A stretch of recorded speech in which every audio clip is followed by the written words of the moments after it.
et les prodiges de ton ministère t'établiront. Qu'est-ce qui va t'établir? Ce sont des signes, les prodiges qui vont t'établir sur les gens.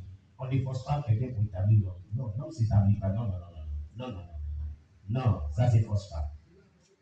Mais quand tu as reçu l'onction du ministère, Dieu lui-même t'établit en opérant au travers de toi des signes, des miracles et en convaincant les gens. Il t'établit sur les gens. C'est un prodige que Dieu opère. Alléluia. Gloire à Jésus. En 3 ans de sa manifestation, tout Israël savait que Jésus de Nazareth était parmi eux.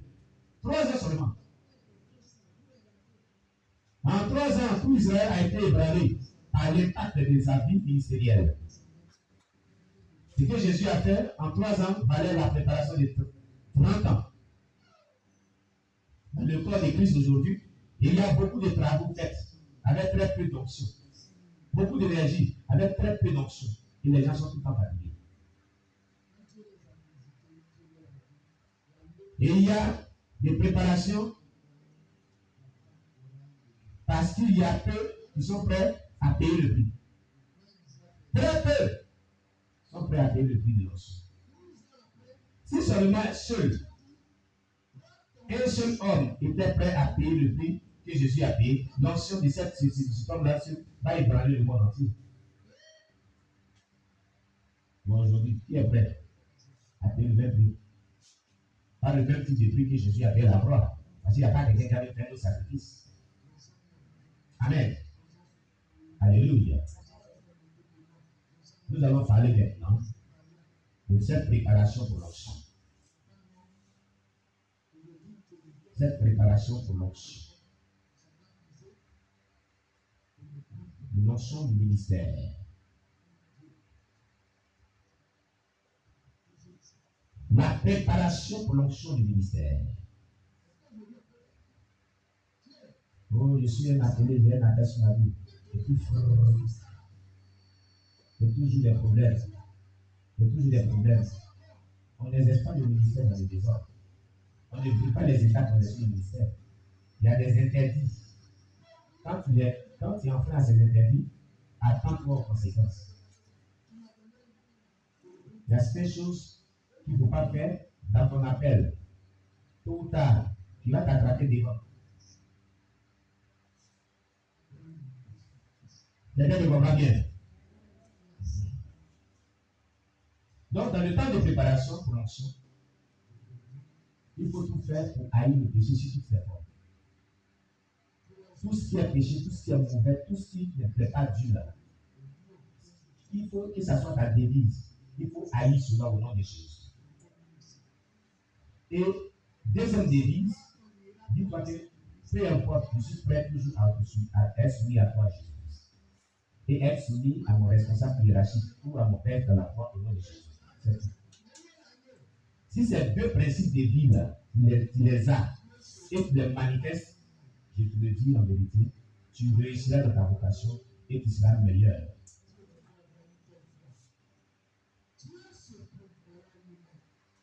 Alléluia. L'onction ministérielle peut être développée dans les limites de la volonté et de l'appel de Dieu.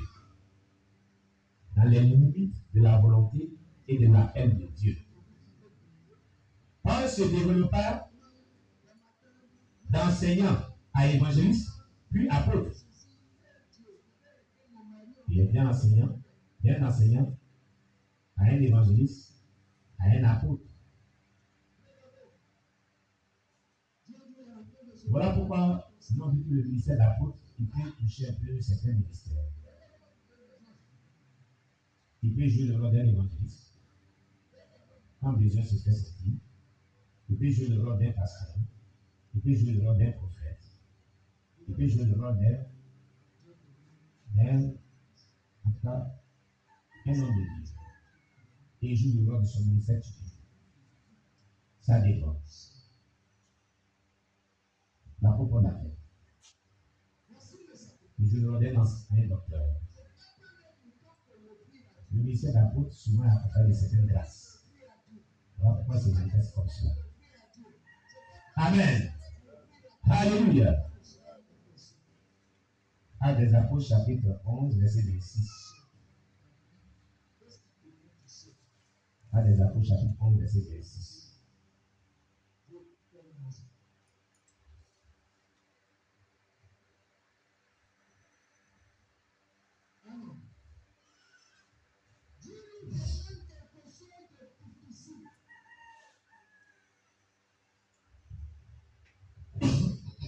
La Bible dit, et l'ayant trouvé, il l'amena à Antioche.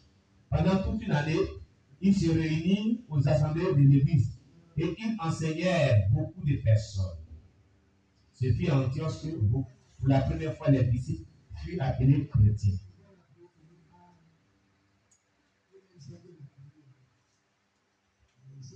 Qui on avait tenu pour envoyer à Antioche? C'était Paul.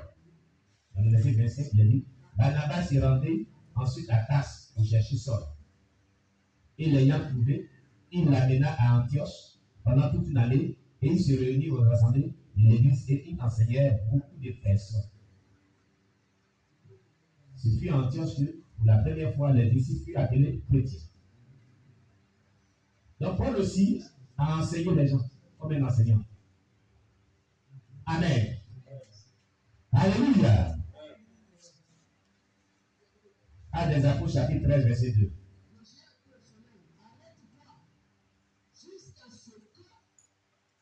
Il avait dit, pendant qu'il servait le Seigneur dans leur ministère et qu'il jeûnait, le Saint-Esprit dit, mettez-moi à part Barnabas et Saul pour l'œuvre à laquelle je les ai appelés. Amen.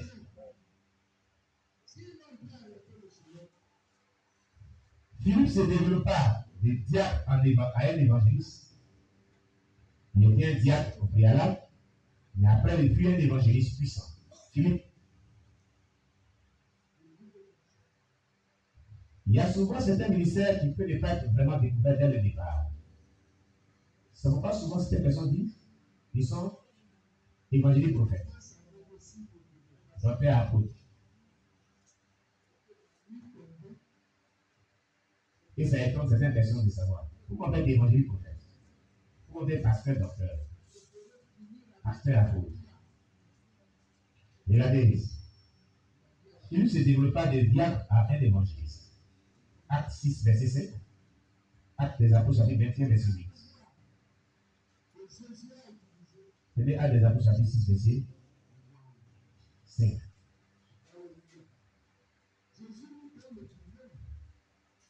Il est dit, cette proposition plut à toute l'assemblée, il élut Étienne, homme plein de foi et d'Esprit Saint, Philippe, Procor, Nicanor, Timon, Parmenas et Nicolas, prosélyte d'Antioche.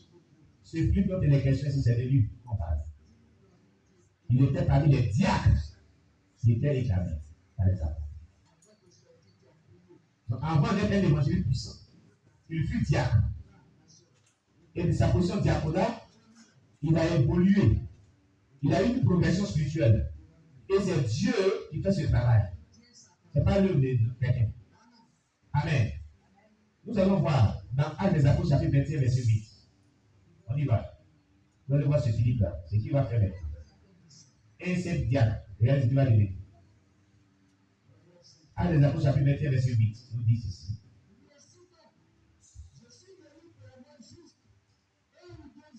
Nous partîmes le lendemain. Et nous arrivons à Césarée, étant entrés dans la maison de Philippe, l'évangéliste, qui était l'un des 7, nous logea chez lui. Vous avez compris? Ce Philippe-là, il est devenu évangéliste, qui était l'un des 7 diacres qui étaient pris là-bas. Alléluia! Quelqu'un comprend? Est-ce que quelqu'un comprend aujourd'hui ce qui est dit là? Attends. Les Amen là, on paye ça combien? Bien payé. Dites-moi, qui voit son Amen là? C'est combien? Bien payé aussi. Alléluia! Amen! Vous ne pouvez pas les payer. Acclamez Jésus.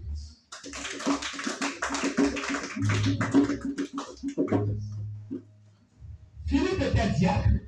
Des diacres, il fut évangéliste. Vous avez vu ça maintenant? Qui a vu cela dans la Bible? Qui n'a pas vu aussi? Donc vous n'êtes pas des deux côtés. Donc vous ne le voyez pas aussi. Hein? Vous ne comprenez pas encore? Vous n'avez pas compris? Donc je vous ai arrêté de prêcher. Ce peuple est malade ce matin.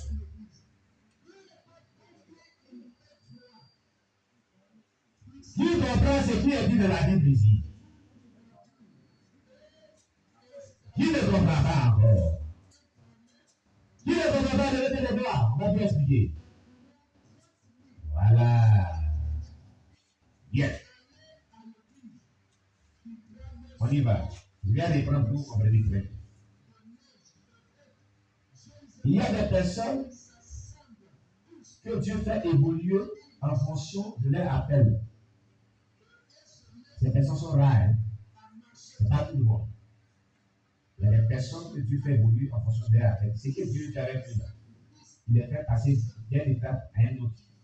Mais c'est de manière particulière. Je veux que tu saches ça. Ce n'est pas tout ce que Dieu a appelé que Dieu fait comme ça. Dieu n'a pas fait pour Pierre. Il n'a pas fait pour le prophète Jérémie. Il n'a pas fait pour Matthieu. Il n'a pas fait pour Jacques. Mais il l'a fait pour Philippe. C'est une réalité qui est dans la Bible. Vous l'emmenez. Hein? Par contre, pour les autres apôtres, Dieu n'a pas fait comme ça aussi.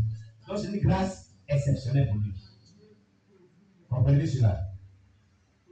Quand on prend la Bible, dans Actes des Apôtres, chapitre 6, on y va.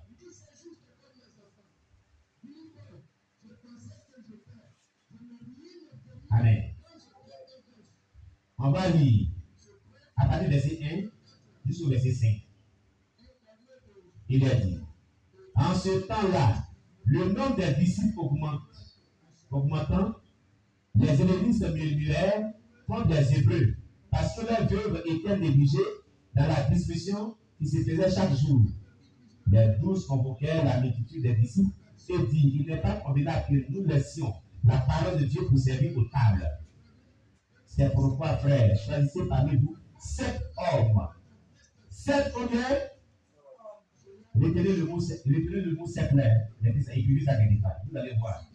7 hommes de qui l'on rend un bon témoignage, qui soit plein d'Esprit Saint et de sagesse, et que nous chargerons de cet emploi.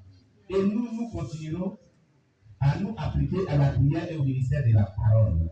Cette proposition plut à toute l'assemblée. Ils élurent Étienne, savait un, homme plein de foi et d'Esprit Saint. Philippe, deuxième personne. Procor, 3. Nicanor, 4. Simon, 5. Et Nicolas, 6. Prosélyte d'Antioche, 7. Amen. Alléluia. Parmi eux, il y a quelqu'un qui s'appelle Philippe. N'est-ce pas? Il est évangéliste ici. Est-ce que c'est un évangéliste? Non. On est en train d'examiner la parole de l'ensemble. Ici, est-ce que Philippe est évangéliste? Il était vraiment choisi comme diacre. Parmi 7 diacres, les disciples ont choisi.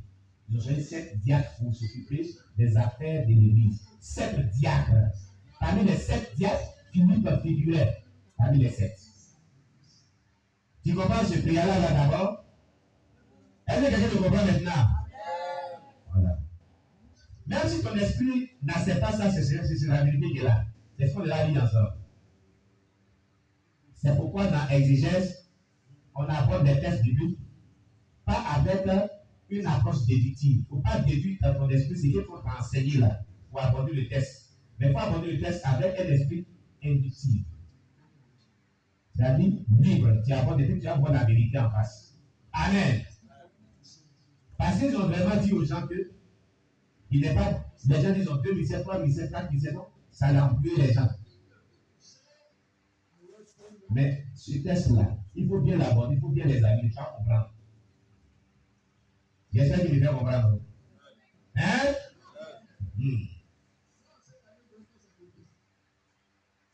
Maintenant, on va lire maintenant dans Actes chapitre 21, verset 8.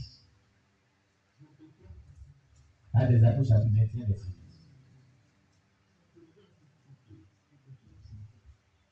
Voilà. La Bible nous dit, nous partîmes le lendemain et nous arrivâmes à Césarée. Étant entrés dans la maison de Philippe, l'évangéliste, qui était l'un des sept. Sept qui? Parmi les sept qui? Parmi les sept qui? Il est devenu maintenant quoi? C'est pas ce que tu lis dans la Bible. C'est autre chose qu'on lit dans la Bible. Quelqu'un me comprend? Est-ce que c'est autre chose qu'on lit dans la Bible? Très bien. On prend cette réalité aujourd'hui. Alléluia! Qui a compris maintenant? Qui a compris maintenant? À toi, le Seigneur Jésus. Donc, il y a des personnes que Dieu a fait cette grâce exceptionnelle. Qui est parti d'un seul diacre à devenir l'évangéliste, mais un apôtre. Ça dépend. C'est Dieu qui fait grâce. Dieu est souverain. Amen. Amen. Ça a été le cas de Philippe dans la Bible.